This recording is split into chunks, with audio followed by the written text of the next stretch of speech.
એક પતિ રાત્રે 9 વાગે ઓફિસથી ઘરે આવે છે અને આવતાની સાથે એની પત્ની એની જોડે ઝઘડવા લાગે છે, કારણ કે એ પત્ની એના પતિને પસંદ નથી કરતી. અને પતિ એવું કહે છે કે મને બહુ ભૂખ લાગી છે, મને જમવાનું આપ. તો એની પત્ની એવું કહે છે કે તમે જાતે જઈને ખાઈ લો, મને ઊંઘ આવે છે. તો પતિ બિચારો જાતે જઈને જમી લે છે. રાત્રે એની પત્ની ખૂબ એની જોડે ઝઘડો કરે છે અને પતિ બિચારો કંઈ બોલ્યા વગર સૂઈ જાય છે. સવાર પડે છે, પતિ બિચારો ફરીથી ઓફિસ જવા નીકળે છે અને આ પત્નીને કહે છે કે મને નાસ્તો તો બનાવી આપ. પણ એની પત્ની ફરી એની જોડે ઝઘડો કરે છે અને એવું કહે છે હું તો કંટાળી ગઈ છું તારાથી, ભગવાન કરે તું મરી કેમ નથી જતો.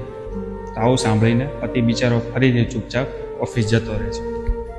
બપોર થાય છે, એ પત્ની એના બાળકોને લેવા સ્કૂલે જાય છે. અને જ્યારે બાળકોને લઈને સ્કૂલથી પાછી આવે છે ને ત્યારે એ જોવે છે એના ઘરની આગળ બહુ મોટી ભીડ દેખાય છે.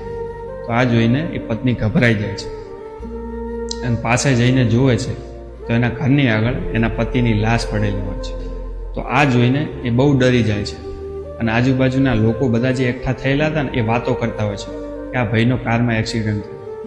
આ સાંભળીને પત્ની જોર જોરથી રડવા લાગે છે અને એવું કહે છે કે તને ભૂખ લાગી હતી ને હું તને જમવાનું બનાવી આપીશ, તું કહે એમ કરીશ, પણ તું ઊભો થા, મારી જોડે વાત કર.